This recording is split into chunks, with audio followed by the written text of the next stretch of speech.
Está repercutindo no Brasil inteiro, gente, o caso trágico da morte da doutora Juliana Ruas, médica psiquiatra aqui de Teófilo Otoni, filha do também médico, ex-prefeito e ex-vereador dessa cidade, doutor Samir Sagielaua, como já amplamente divulgado e já inclusive em rede nacional, a doutora Juliana Ruas foi encontrada morta na manhã do último sábado num hotel da rede Ibis, onde estava hospedada no bairro Colatina Velha, em Colatina, no Espírito Santo.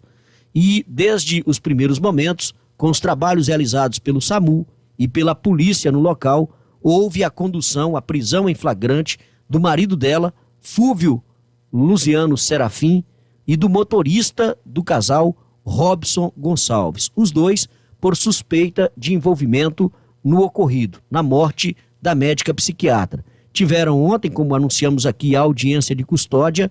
A prisão em flagrante foi transformada em prisão preventiva e eles seguem à disposição da justiça lá em Colatina, enquanto o caso está sendo investigado pela Polícia Civil. A 98 teve acesso a relatório contendo inclusive detalhes de informações passadas do depoimento tanto do Fúvio Luziano como do motorista Robson às autoridades policiais. Tivemos acesso também a imagens do quarto, todo revirado, com garrafas de bebida, medicamentos e outros objetos encontrados pela polícia. Eu vou chamar o repórter Josilei Silva para trazer alguns detalhes destas informações que ele teve acesso, para trazer aqui esses detalhes no programa A Voz dos Vales, para quem nos acompanha e também pelas plataformas digitais. Robson disse aos policiais que Fúvio foi até o seu quarto e o chamou, alegando que Juliana havia caído do banheiro. Robson, então, foi até o local para ajudá-lo. Alegou que chegou a ver Juliana respirando fundo, mas logo após isso ela faleceu.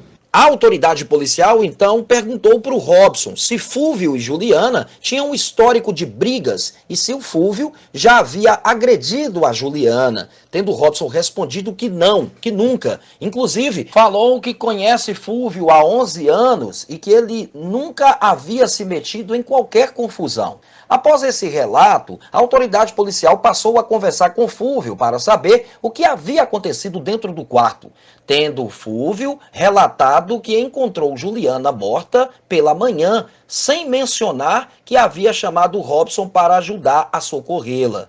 A autoridade policial então teria perguntado ao Fúvio se havia algum histórico de agressões entre ambos, tendo ele relatado que não, que eram casados há 6 anos e nunca tiveram qualquer tipo de problemas. Fúvio confirmou a história da cirurgia de Juliana e disse que achava que ela teria morrido por causa de tal procedimento. Ele foi indagado, então, se Juliana estava morta ou se passou mal e morreu logo após. Fúvio respondeu que passou mal e antes do SAMU chegar, já estava morta. Fúvio chegou a dizer que foi até o quarto de Robson chamá-lo, pois Juliana estava passando mal. A partir de tais relatos e por achar que havia algo de errado, a autoridade policial solicitou ao senhor responsável pelo hotel se tinha acesso às imagens internas do corredor, se era possível e se poderia mostrá-las. Prontamente foi atendido e passou a assistir às imagens. As imagens mostram que Juliana sai do quarto na madrugada com um andar cambaleante, retornando logo em seguida com uma sacola, parecendo ser refrigerantes. Também com um andar cambaleante pela manhã, as imagens mostram que Fúvio sai do quarto e vai até o quarto de Robson chamá-lo. Este vai até o quarto do casal e entra, permanece um tempo, mas depois sai, volta até o seu quarto, pega algo e retorna, trancando-se no quarto com o casal. Após assistir às imagens, a autoridade policial voltou a conversar com Fúvio se ele tinha telefone de algum familiar de Juliana. Fúvio passou o telefone do pai de Juliana, o senhor Samir. Entrando em contato via telefone com o doutor Samir, ele confidenciou à autoridade que Fúvio tem histórico de violência contra Juliana e que havia relatado o fato à Polícia Civil, mas que sua filha não tinha coragem de denunciar o Fúvio. foi pedido medidas protetivas pelo próprio pai para Juliana, mas o juiz negou. Após tal conversa e com a chegada da perícia, a autoridade policial relatou toda a história para o perito responsável e pediu que tratasse a situação como crime e não como mera morte natural. Neste interim, foi notado que havia um frasco da medicação indicada pelo Dr. Sami debaixo da janela onde Fúvio estava hospedado, conforme as imagens. Note que o frasco localizado é recolhido pela perícia criminal embaixo da janela do quarto de Fúvio. Nesta outra imagem, ao lado do frasco quebrado, é possível notar várias guimbas de cigarro que também foram recolhidas pela perícia criminal para futura análise de DNA, pois Fúvio é fumante contumaz e aparece nas imagens fumando no corredor do hotel. Nesta outra imagem, a janela encontra-se aberta. Onde está a seta, mostra-se a janela do quarto do Fúvio. E neste local, onde mostra a imagem, é o local em que foi encontrada a ampola quebrada de quetamin. Dando seguimento às investigações, a perícia constatou que no seu interior haviam algumas garrafas de cervejas, ampolas de dimorfe, a famosa morfina, caixa da própria medicação com seringas e agulhas já usadas, conforme as imagens mostram. Ainda dando seguimento à perícia, foi encontrado no banheiro mais ampolas da mesma medicação, tal como um pó branco ainda não identificado, material este que fora recolhido sob o número do lacre constante no boletim de ocorrência. Por suspeitar que Robson, o motorista do casal, havia participado do crime, a autoridade policial foi até o seu quarto e, com autorização tanto do próprio Robson quanto do responsável pelo hotel, entrou e na pia do banheiro foram encontradas medicações de clonazepam, Jandiance e Dormonide. Fato que chamou a atenção da autoridade policial, a medicação clonazepam está sem 9 unidades, que possivelmente foram tomadas todas de uma só vez. Já a Dormonide, não há qualquer unidade de medicação, numa cartela de 15 comprimidos.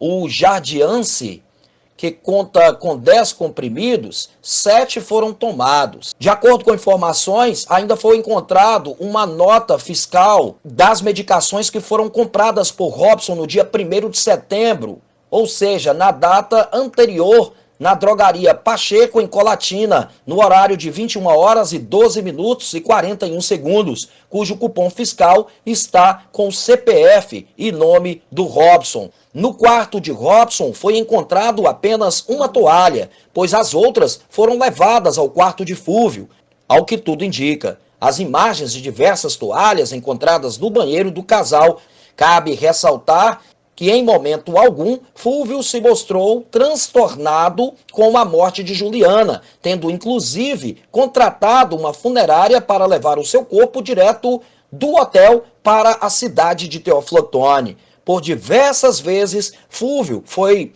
ao encontro da autoridade policial e disse ter áudios do médico que encaminhou Juliana para a cirurgia e disse ser esta de risco e achava que ela teria morrido por complicações cirúrgicas. Por todo o exposto e por haver claros sinais de crime de feminicídio, a autoridade policial, então, ratifica a voz de prisão de Fúvio e Robson por tal crime. Aí, portanto, o laudo, o relatório policial de tudo que aconteceu naquele dia, ou quase tudo que aconteceu naquele dia, do que se sabe até agora sobre a morte da médica psiquiatra doutora Juliana Ruas Elauer, Várias caixas com medicamentos, seringas utilizadas, frascos de substâncias que foram encontradas e recolhidas pela polícia, um pó branco ainda não devidamente identificado. Tudo isso vai ser periciado, já está juntado ao laudo, as ocorrências que foram registradas naquela ocasião para a sequência da investigação da morte da doutora Juliana Ruas.